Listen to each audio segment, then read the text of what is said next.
Little storyteller. Whiskers the cat, a fluffy ball of cream and ginger stripes, loved treats more than chasing string. Blue, a big golden dog with floppy ears, loved Whiskers and wagged his whole body whenever she purred. Their cozy living room had a soft rug, a sunny window, and lots of comfy pillows.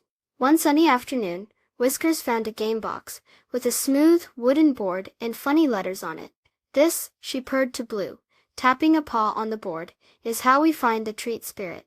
The wooden board had the letters of the alphabet, the words yes and no, and a little wooden piece shaped like a raindrop. Whiskers pushed the raindrop around with her nose. "The treat spirit will guide this," she explained, her green eyes wide. Blue watched, his tail thumping softly against the rug.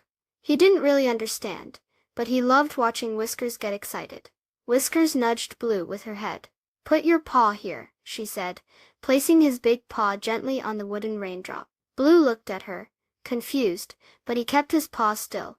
Whiskers put her own paw on the raindrop. "2. Treat spirit, she whispered. "Where are the yummy snacks?"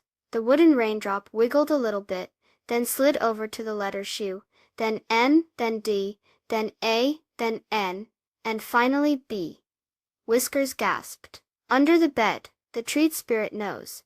Blue tilted his head, wondering what was under the bed. Whiskers scurried under the big bed.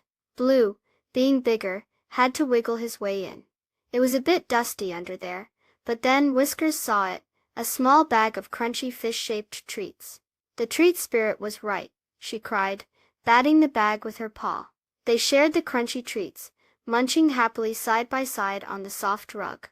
Blue licked Whiskers' head, happy to share a snack with his friend. Whiskers purred loudly. Even though there wasn't really a treat spirit, she was happy she had Blue to share her adventures with. Sharing yummy treats with a good friend is always the best kind of magic. Please subscribe. Thank you.